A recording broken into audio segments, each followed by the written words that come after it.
Okay, my name is Greg Morgenson. I'm with North Dakota State University. I'm the woody plant specialist in the Woody Plant Improvement Program, one of the few woody plant programs that is left in the country, and we actually do a lot of trialing, testing, release of plant materials for the upper Midwest, actually countrywide, but essentially adapted best to the upper Midwest, Intermountain area, those areas that are similar to our climate. And I've been with the program going on 8 years. Before that, 29 years in nurseries. Before that, several years University of Nebraska in woody plant selection improvement. So I have a little bit of a background in it.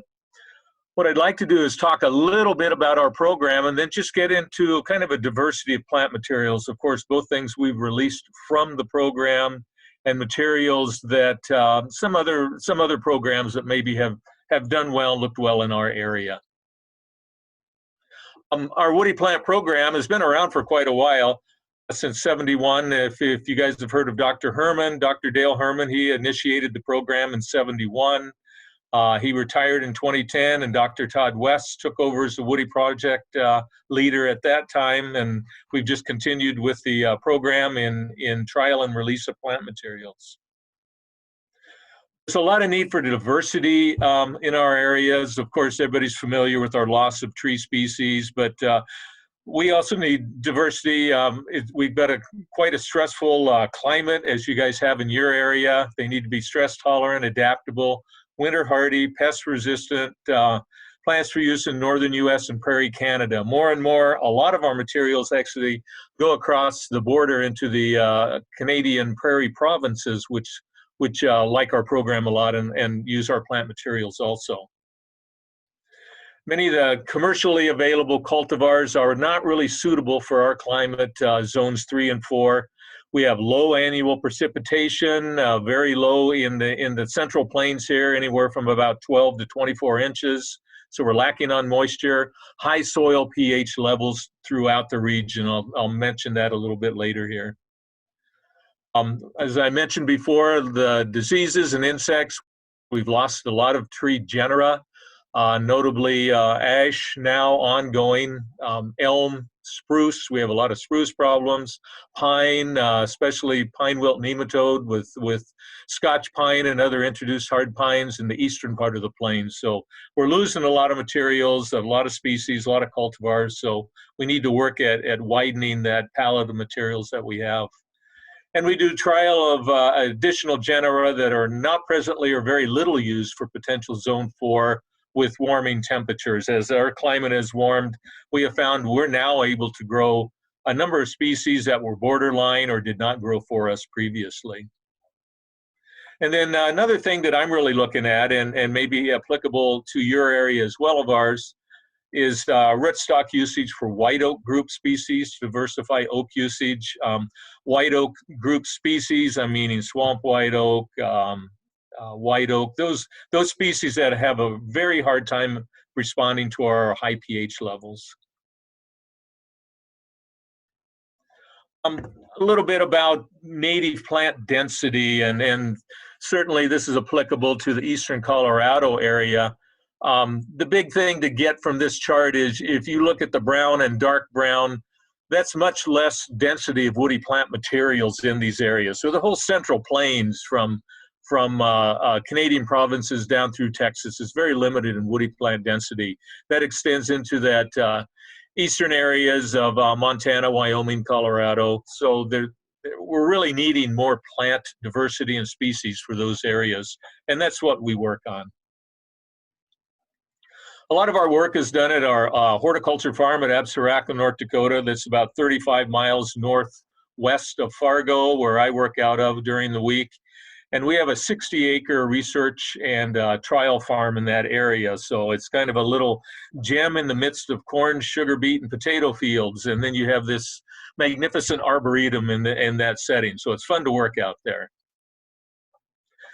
Our Arboretum Collection, we do a collection which is alphabetically by genera. So on our right-hand side, it starts with the A's, Acer, Aesculus, Alnus, continues south, clear down to the end, makes a horseshoe turn in about the M and P's area, heads back north, ends up in the U's on the end in the ulmus. So it includes a lot of genera in that area. As the Arboretum has grown, those genera tend to migrate into each other in the middle, obviously, so makes kind of an interesting collection. But we've trialed thousands of species and cultivars of woody plants out here. Many come and go, a lot of them stay, so there's a lot of information we've gleaned over the years.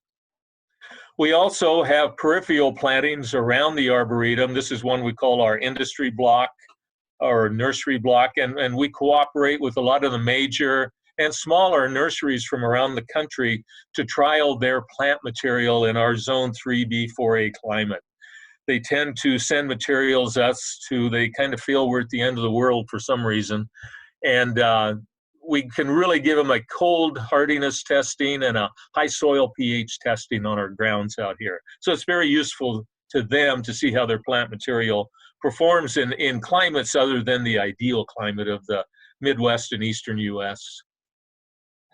There's also a lot of other projects of other researchers, a lot of work on Juneberry selection and improvement, hops, small fruits, grape production. This is similar to a lot of universities in the Midwest as they kind of try to broaden the agricultural background that growers can utilize. Soil pH, I wanted to put this in here. Actually, it goes up to 7.7. I would die for a pH of 7.7. That would just be like heaven to me. You can see on this map, the black, of which Colorado is included, we're on the high end of those pH zones. And I really can't believe South Dakota and Nebraska, especially Western Nebraska, are really any better than we are. So I kind of feel that those lighter colors are a little bit of a misnomer. Our pH ranges generally from the very high 7s up to around 8.4 across the state. So we have high pH levels. Some of those soils are sodium affected also, which really makes a difference on plant materials.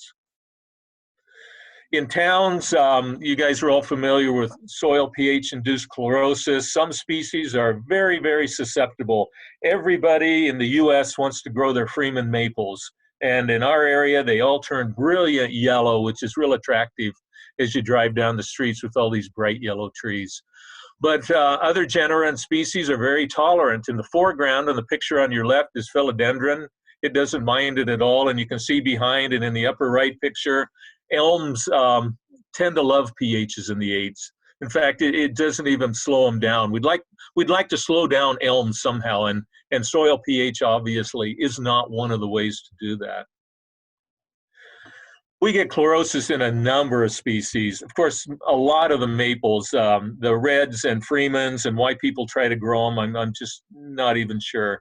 White pine in the center. If you've ever seen a chlorotic white pine, it's a pretty sick-looking tree. Number of the oak species, especially swamp white oak and white oak, gradually succumb to high pH and die on our soils. Real cheery scenario I'm painting here. Another one that's really interesting, the driest states in the continental U.S. If you look down there on the left, Colorado's at number 7, North Dakota's at number 8, South Dakota's in there at number 10. In the winter, North Dakota, South Dakota, Nebraska, we're the driest states in the continental U.S., and it's hard to believe that when you've got 60, 80 inches of snow and you've got a blizzard outside with another 15 inches, but actually out of that snow, we don't get as much water as you think we would. But summertime, overall, we kind of drop out of that. Colorado remains in about number 9 in the driest states, but we do get rain in the summertime. And our precipitation ranges from about 24 inches in the Fargo area on the east side to around 12 inches at Beach, North Dakota on the west side. So it's a pretty diverse precipitation regime that we have across the state. So where do we get the plant materials that we trial? We do a lot of work by seed. We grow out seedling populations, some of which have nothing special in them, and occasionally find some very special individuals. We do some traditional plant breeding, observe traits, mostly F1s, moving into F2 or second generation hybrids as we move along here. And what I do a lot is selection by landscape observation. the Great Plains have pretty much all been planted by trees brought in from somewhere. So we have this huge reservoir of planted material. And whenever I travel, I try to drive through all the small towns, the little cities, and see what they've planted there and what's doing well.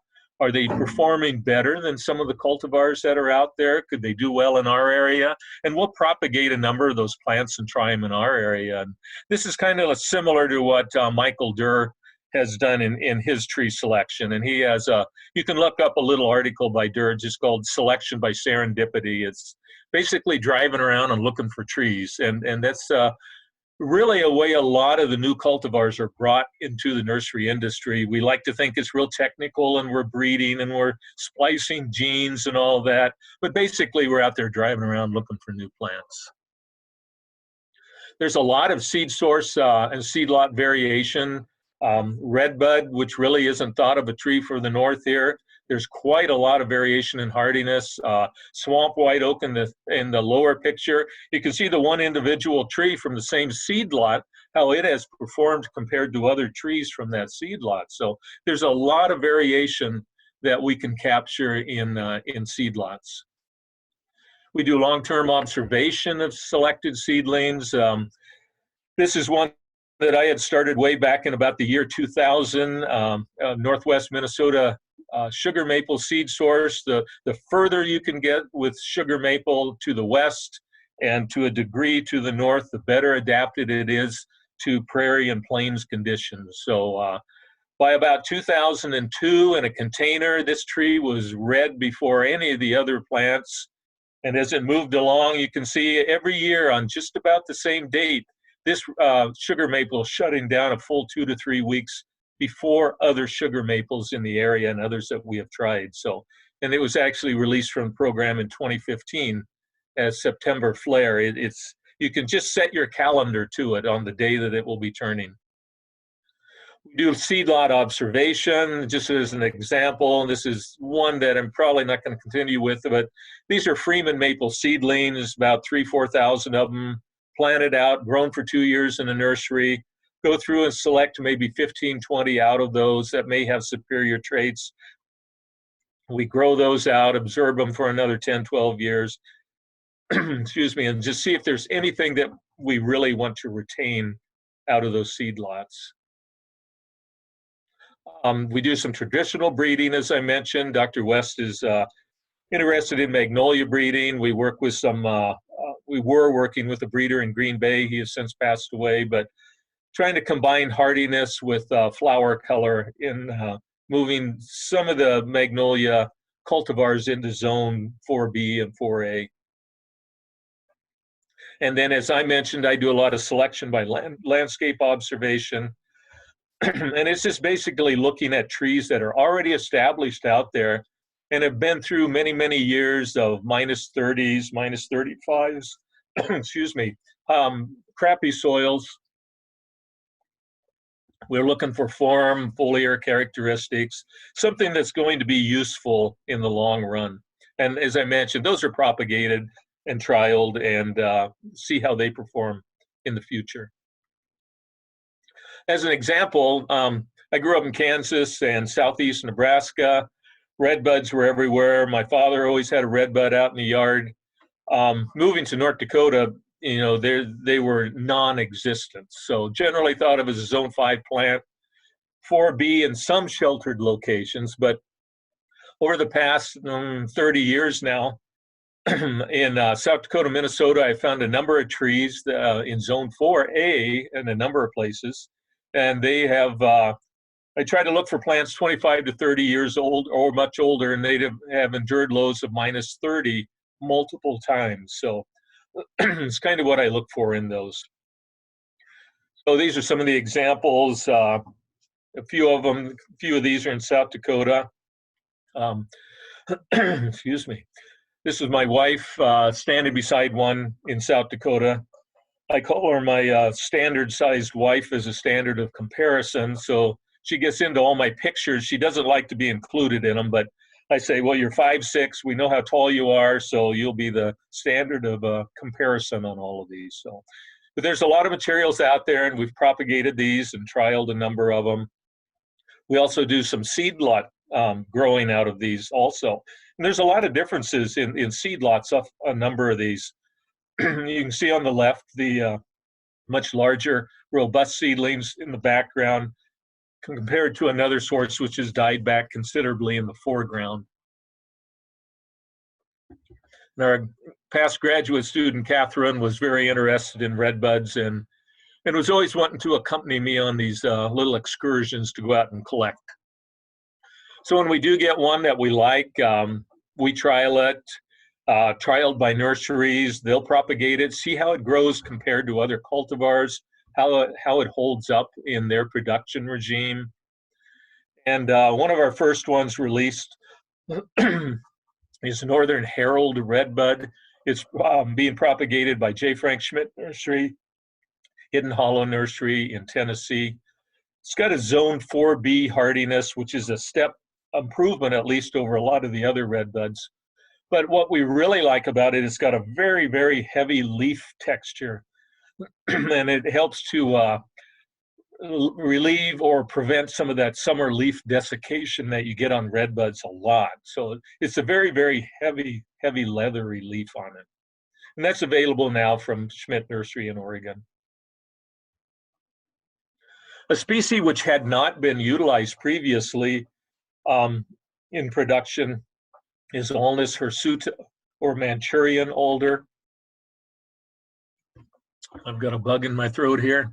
It's increasingly being used, especially in northern cities here, the northern tier of states, as a boulevard tree. It's a prairie horizon Manchurian alder. It's got very large, bold leaves, very attractive foliage on it, a nice yellow in the fall. It's not a massive tree, 35 by 25 foot. Just doing very well. It'd be interesting to see how it does in your area if you haven't tried it yet. We have noticed susceptibility to sapsuckers on the smooth bark trees, much the way they like birch and some of the elms, so that can be a problem with it. But overall, it's been a very good tree so far. And it's generally available in the nursery trade. Bailey's is a big producer of it. Winter form is attractive. These are two trees in entirely different areas, and they look very similar in the winter. You can see the catkins and the small cones on it, the seed cones, female cones on it. It's got very smooth bark on it, almost like a birch. Very smooth gray bark. Prairie Dream paper birch is a paper birch from western North Dakota, an area called the Killdeer Mountains. Our mountains are definitely not what you would consider mountains, but they are a rise. They're a remnant area, high pH, dry area. Birches occur in some of those canyons, and Dr. Herman grew a seedling population out, selected this tree as Prairie Dream paper birch. Very, very white, very white bark on it, as opposed to a number of other paper birches, but very, very white bark on it. It's had high bronze birch borer resistance, but I have noticed the original tree, a branch on it is now starting to look like it may have it. But, you know, after 40, 45 years, you can expect that in a birch planted in an off-birch site. So it's generally have held up very well. This whole population has held up very well. River birch is not used in our area at all until the release of Northern Tribute River birch out of the program. This was selected in Dickinson, North Dakota, western part of North Dakota. It's got about a 13-inch precip, high pH environment. It was in town, but doing very well, not showing signs of chlorosis. So it was propagated, tested, is, excuse me, now in production as Northern Tribute River birch.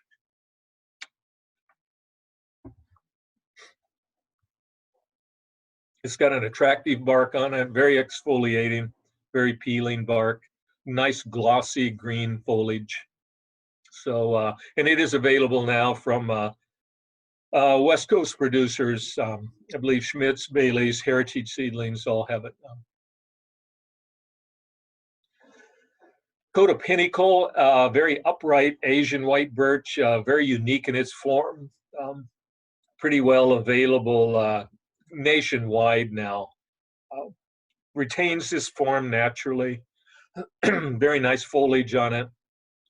Initially, it didn't show any bronze birch borer problems, but again, as more of these are planted off-site with the typical problems that plague birch borer is showing up in it. But if you can plant it in an ideal position, I think it'll do well. It's a very unique form to it.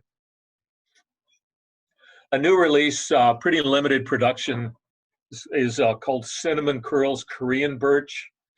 And this is a very dwarf birch for a very small planting area, 9 by 9 at 30 years. So typically it's not going to be grown by the shade tree nursery industry. It's going to be grown by the specialty nurseries. Isley Nursery now has it in production. So hopefully it'll be available in a while here. But very exfoliating bark, very nice rounded form to it. No maintenance on it at all. Emerald Flair is one we've just released and being trialed and built up in the nursery industries. Hopefully be available in a couple of years. Very upright in form, once again, shows very good dry soil tolerance. So we're hoping that that will be a plus in bronze birch borer resistance with it. I want to talk a little bit about Buckeyes. Buckeyes are being used more and more in our area. Autumn Splendor is kind of the go-to type cultivar. Also, Homestead is used quite a bit. And what we're doing is looking for other forms. There is another cultivar out of our program called Prairie Torch that is sometimes available. Brilliant orange red in the fall, but the growth is horizontal, which made it more difficult to produce in the nursery industry. So if they can't grow them, bundle them, get them sent out without breakage, then that's a problem to it. We're looking at several other forms, an upright form, very dense upright oval form, one that I've been watching since about 2005. It was released as Lava Burst Ohio Buckeye. It's very compact, very small. It's going to be ideal for smaller landscapes, for boulevard plantings. Height of 25 to 28 foot, spread about 14 to 18 foot. We now have about 3 or 4 nurseries in initial propagation of this. So hopefully not too far down the road, this will be available. Really ideal and constrained form for a Buckeye. Another Buckeye that I really like, it's seedling propagated. I don't know if you've tried it in your area or not. It's another Aesculus glabra, but it's Aesculus glabra arguta. It's a very, very small Buckeye, 20 to 30 feet in height, 20, 25 foot in width. Zone 3 hardiness. Don't let the Texas name fool you. Just the foliage on it is a very heavy, adapted to higher temperatures and lower precipitation. This is native in the Texas Hill Country. I think it may go out on the Edwards Plateau. So it's very adapted to hot, dry conditions, and it can be found in the nursery trade, but you got to look for it. But they're seedling grown. It's a neat little Buckeye to include in the landscape. Honey locust was barely even used in our area when I moved up here in '82. The traditional cultivars, Skyline, Shademaster, and those suffer a lot of winter damage in our area, which causes nectaria canker on them. Dr. Herman had grown out populations of northern honey locusts that were doing well in an effort to find a male thornless one, and he did. That's done very well. It's Northern Acclaim. This tree is thornless, it is a male. It's pushed the usage of honey locust into southern Manitoba and Saskatchewan now even. So it's pretty widely planted within the whole northern plains. In fact, it's probably being overplanted in our area as a cultivar, but we just don't have a lot of other cultivars available right now. But the hardiest honey locust cultivar that you can attain. Another little legume that I really like is Ammermachia. If you're familiar with Ammermachia, it's an Asian small Small legume, summer flowering tree, very attractive bark. It's probably got the worst name for a tree in the trade. Ammermachia, I mean, what is that? That would give you no idea what it is at all. But it's a neat little tree, very silvery foliage when it comes out in the spring. It blooms in our area late July to early August. So there's no other trees in bloom at that time. And the bees and butterflies, especially native bumblebees, just come in by the hundreds and hundreds on these trees, which if you're into native bees, which a lot of people are, that's a good thing. I guess if you're afraid of bees, maybe it's a bad thing. But it's a very nice little tree. And there are some cultivars in the trade right now, Magnificent Starburst, Summertime. There's another one recently been added called Summer Frost. So it's a neat tree to get out and try. It's more of a specimen tree in a landscape, but it's done very well in northern areas. How it will do in a higher heat, lower precip area, we'll have to see how it does in your area. Prairie gem flowering pear has been around for a long time out of the program. A very dense, round-headed tree, small tree, used a lot as boulevard plantings, school plantings, golf course edges, 25 by 25, very, very small, round-headed pear, Usurian pear. So it's very hardy, zone 3 tree, does very well. We tend to use some of these things more in the Dakotas, Montana, Wyoming, and I'm not sure if you've used it in your area or not, but it is available and it has a very unique form to it. American elm has kind of had a resurgence. Prairie Expedition was released out of our program. We may have now, 5, 6 DED resistant cultivars, though Princeton elm is now starting to be known to be susceptible to DED under certain conditions. So we have to watch how many we plant. Prairie Expedition has not showed up at all with any Dutch elm problems. Prairie Expedition elm was found just south of Fargo here along the Wild Rice River. This was a corridor that was all forested with American elm at one time. And you can see it is the surviving tree in the region. This is the only American elm left in that area. Dr. Herman propagated it, had it subjected to inoculations of the 2 prevalent Dutch elm disease species that are in the United States. It's able to wall that off and keep growing and not lose limbs to it. So it's done very well. The form kind of gives you an idea of a big mushroom, unfortunately, but this is a double-trunked tree and kind of gave it a wider appearance. And I always tell people this tree is now dead, and it's always a big gasp from the audience, but it's not from Dutch elm disease. It's because the beavers along the river surfaced and saw one tree left that they could girdle, and they did that to it, and that killed it. So before the landowner caught it. But this is Prairie Expedition in a boulevard planting in Fargo in heavy. We have some of the worst clay in the country here. Heavy clay. There's hackberry on each side of it. Prairie Expedition in the middle. And again, it's loving it. Elms seem to love these conditions. So the biggest thing with elms is their rapid growth, which causes breakage. So anyway, you can slow them down, it's great. Japanese elm, more widely used now in our area. I'm not sure if it is in your area, but one of the harder wooded elms, very DED resistant. It's a smaller tree. The clone that is generally available is Discovery, but some of the hybrids with Japanese elm, like New Horizon, are very popular now too. So we've released Japanese elm out of our program. It's a small tree, 25 to 28 foot, maybe 25 to 30 foot in height, very high quality summer foliage, very adaptable, and very, very minimal seed production. In fact, most years it has no seed at all on it.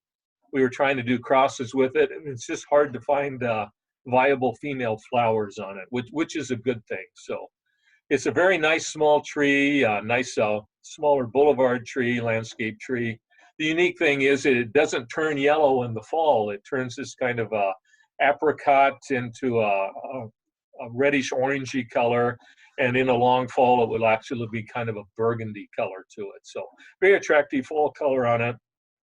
Initially available from Bailey's in Minnesota, available for 2021, but not sure how their numbers are going to be on it. A lot of nurseries kind of slide in gradually to some of these new releases, so it will pick up in the future though.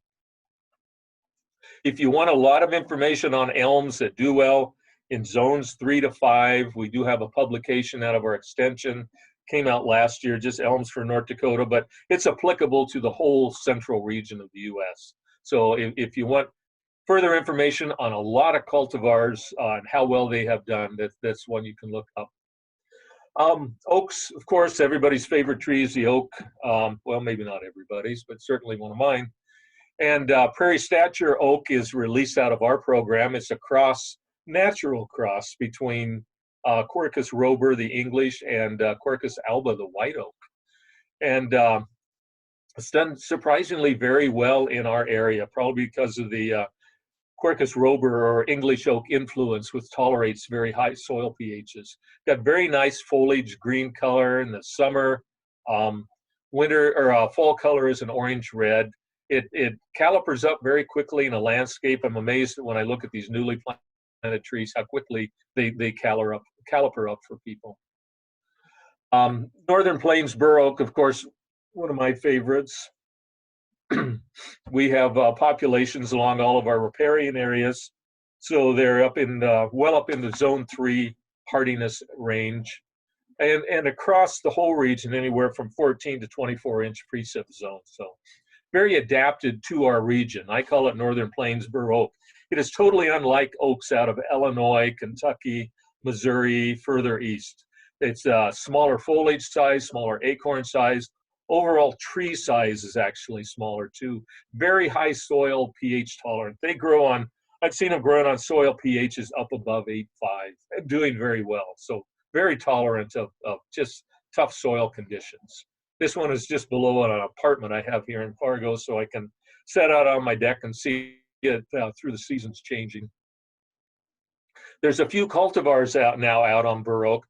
I'm not impressed with any of them at this point. Hopefully some future ones, but Top Gun is from Violins in Canada. Urban Pinnacle actually is a nice tree, an upright Northern Plains bur oak selection for upright growth. Cobblestone is a rough bark. Bulletproof out of Plant Select. Scott Skogerbo, Tim Buchanan, I think both had a hand in this, and Ross, you probably had a hand in it too at some point. So hopefully that's doing well. We have one plant we put out, so we would like more, but we have one plant. We'll give it a try here. This is just a few of them. Top Gun on the left. Really, we've had trouble with that here. Urban Pinnacle on the right is out of a Northern Plains seed lot, so it's very adaptable and grafted onto Northern Plains bur oak rootstock. So one of my big interests is how can we increase adaptability and availability of oak cultivars and species? Because a lot of them, due to our high pH, do not live here. So rootstock selection within the white oak group goes a long ways. Within the red oak group, we just don't have rootstocks that now are long-lasting and will show compatibility in the long run. So that's a tough one right now. Selection and trial of potential seed sources. That probably offers the greatest potential for growers in our areas. We get further west and further north to a degree. Some of these swamp white oak and even white oak show better tolerance to higher soil pH, not total, but better tolerance. Then hybridization, there's a lot of hybridization, both natural and engaged in by breeders such as myself, and then encourage regional nurseries to propagate oaks within those methods. If we use those regional seed sources, regional rootstocks, we can go a long ways in increasing our oak availability. This is swamp white oak. I see it in here, it's in North Dakota. The talk was originally for North Dakota, but you can go to Montana, you can go to Colorado, you can go to western Nebraska, South Dakota, western Minnesota. Swamp white oaks all look like this. Not all, but a lot of them do. The one on the right is actually a good example of swamp white in our area. Typically, the ones on the left, the ones on the right are much more typical of what we have. Chlorotic growth, gradually just decline and die. They are not long-term trees for us because of the high soil pH, which is a real problem for us. What happens is when you graft these onto Northern Plains bur oak, this is white oak, the two pictures, center and on the left, and then upper right is white oak on its own root. Lower right is swamp white oak on Northern Plains bur. So these trees, just it's day and night difference. They become deep green, they have luxuriant foliage, they have tremendous growth on them. So it creates a very adaptable tree. These pictures are several years ago. The white oaks and swamp white oaks now are probably anywhere from about 7 to 9 feet tall. Just very, very good growth. If you've heard of Regal Prince hybrid oak, that's got bicolor in the background. On the left, this is what Regal Prince looked like after 5 years. On the right, and that tree on the left was planted about 4 or 5 years ago. On the right is Regal Prince on bur oak, planted just a couple years ago, about 20 foot away from this one on the left.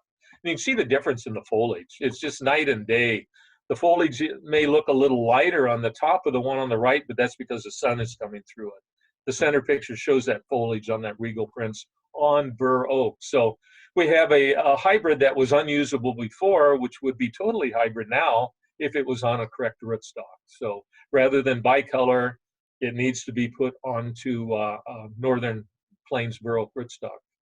I do want to give, I've put a slide in here from Mark Krautman's work with Southwestern oaks. And he works with Alan Taylor out of Boulder. Alan has made a number of selections of Southwestern oaks, and Heritage Seedlings offers a lot of those oaks grafted, which probably a number of those may have usage in your area as smaller oaks. They are smaller statured oaks, but you know, check Mark's availability and descriptions. A lot of very interesting oaks that he and Alan Taylor have brought to availability. I'm just going to go through some other trees here, and I probably better speed myself up a little, but Australia, another one of my favorite little trees. Again, Eastern Australia is not Western Australia, and I'm saying Western on the Western Plains. Eastern Australia tends to struggle here. You get into the Western Minnesota, North Dakota, South Dakota sources, and it's also native in the Black Hills of South Dakota and Wyoming. So we have a really good seed source of ironwood that we could be utilizing if we have a grower that would take it to that next level, because those sources are definitely much more adapted to our area, heavier leaf, much more pubescence on the leaf, and much more adapted to our drier conditions. There is a tree that has been doing very well. We trial a lot of materials for J. Frank Schmidt Nursery. They have Autumn Treasure hawthorn beam, or Australia, much more upright in growth. We've had it down through 37 below now and no damage on it. So we feel it's got some hardiness to it, and if that can hold up in the long run, then we'll be able to recommend that for our area. But it's one you may want to try in your area, much more upright growth and good cold hardiness to it. This is one that I rarely find available, and I throw it in every now and then just because I like it, but American smoke tree. You know, it comes from some small areas in the east, southeast U.S., but it's got zone 4 hardiness for us. It does not die back in our -30s at all. Got large blue-gray leaves, very tolerant of high soil pH. The fall color on them is just tremendous, orange fall color. So it's just one, maybe if you come across it, consider trying it in some areas, because it's a unique tree. It's a native U.S. tree that's just very underutilized. Catalpas are kind of making a comeback. Again, growing up in Kansas, Nebraska, the big, giant, spreading catalpas were pretty common. Once I got north, they were kind of a unique collector's tree up here, but now becoming much more noticeable. We're looking at a couple different sources. J. Frank Schmidt Nursery on the right has come out with Heartland Catalpa, and it's just doing amazingly well here. Again, that winter of 37 below, -37, bookend by a lot of -20s and -30s. It was hardy to the tips on it, on Heartland. So it may be a nice addition to our area. I mentioned cork tree earlier and its tolerance to high pH soils. There's a number of cultivars, Ice Stoppers, Majesty, Macho. Cork trees are very unique. They're very tolerant of higher soil pH conditions. The big thing is plant male cultivars only. Female plants, the seed is loved by birds and they will proliferate. So male cultivars only on those. Couple lindens that you may not come across as much in your area, but that have come out of Canadian growers. Harvest Gold Mongolian linden. It's a smaller linden, 35, 40 foot height, 25, 30 foot in width. Used on boulevards much more here. Kind of an exfoliating bark, very heavy, dark green leaf, very tolerant, high soil pH conditions. It's becoming one of the go-to trees in our urban areas here. Another one then is Golden Cascade, which is another little leaf linden. Beautiful tree, kind of pendulous branches on it. Unfortunately, this one was planted on a boulevard. Do not plant it on a boulevard. Cities like trees limbed up well above the height of garbage trees or garbage trucks, and they become garbage trees. Unfortunately, this tree is very high limbed now, has lost all effect of that pendulous weeping nature to it, but a really neat tree if you get it up in a yard or on the ground somewhere. Very unique. In an office complex where you need something unique, nice tree. Everybody's familiar with a lot of the tree lilacs, I think, but and we have a tree lilac cultivar out of our program, but we also have a Peking tree lilac cultivar. The Peking lilacs are not as well known as the Japanese tree lilacs, but there's some really neat trees. Copper Curls is one out of our program on the right, just very exfoliating coppery bark. Really, for areas with a longer winter like ours, it adds a lot of winter interest. So there's some others available. Beijing Gold has they're not gold flowers, they're kind of a lighter, very light yellow gold to them. But Summer Charm, China Snow has exfoliating bark also. So there's a number of different Peking lilacs out there too. Real quickly, we had Northern Spotlight in production by a couple nurseries. It's a Korean maple, a palmate maple, very closely related Japanese maple. Now Isley was growing it. I think they've dropped it to put more emphasis on their less hardy Korean maple hybrids, which do not grow in our area.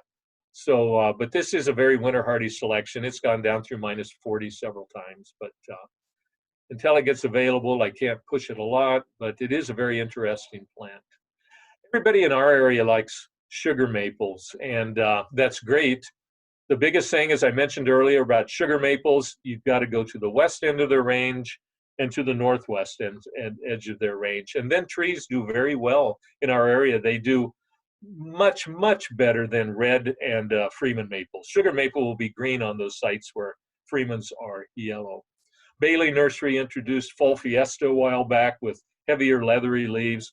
Does very well in our area. Dr. Herman, when he was here back in the 70s and 80s, when he first started looking at some of these, went to the northwesternmost range of sugar maple, which is in the Sisseton Hills in northeast South Dakota. There's a glacial remnant area, a hilly area with sugar maples in those ravines. And he grew a number of plants out of the population there. A lot of them didn't live up to his standards at all. He retained a number of them.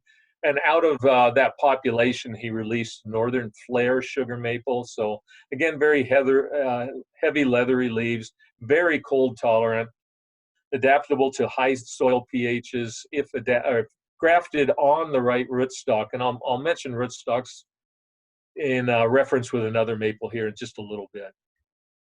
September Flair, I mentioned earlier, turns this brilliant red by the third week of September every year. Under trial by several nurseries. Hopefully it will move along, but zone 3B hardiness.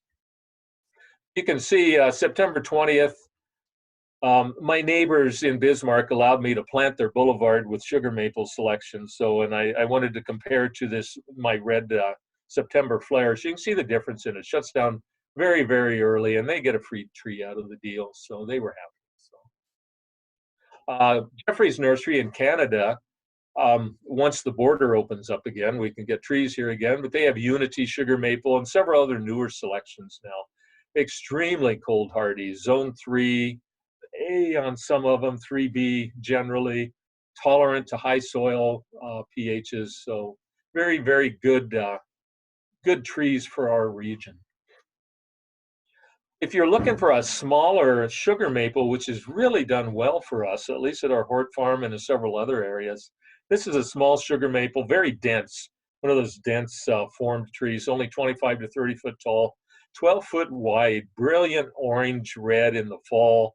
These pictures, if taken or if looked at a week later, the tree would just be brilliant orange. But a sugar maple for a small area is very unique. That's why I like it. It's so different from the large typical form sugar maples.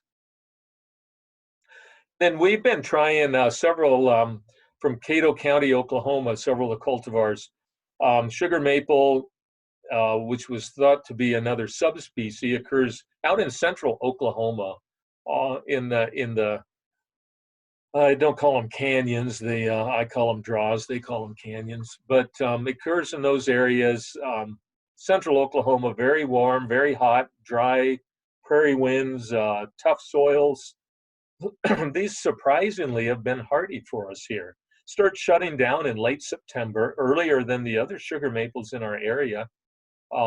Just it's a little slower growing than the other sugar maples, but they have not been injured by -30. So it's kind of an interesting subspecies of sugar maple from way to the south in the plains that does at least acceptably well in the northern plains. And we have these at our hort farm where there is no temperature moderation by urban environment or buildings or anything. So they probably are several degrees colder than what we're calling -35, -37.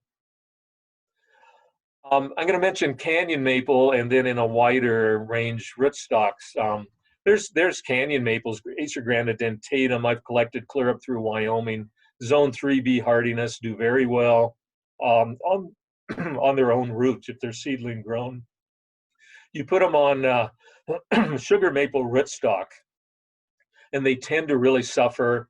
Chlorotic, they're not thrifty, and many of them will fail on that, what is typically an eastern sugar maple rootstock. Most of the rootstocks for production nurseries come from, the seed for it comes from Pennsylvania, which is not adapted to our area at all.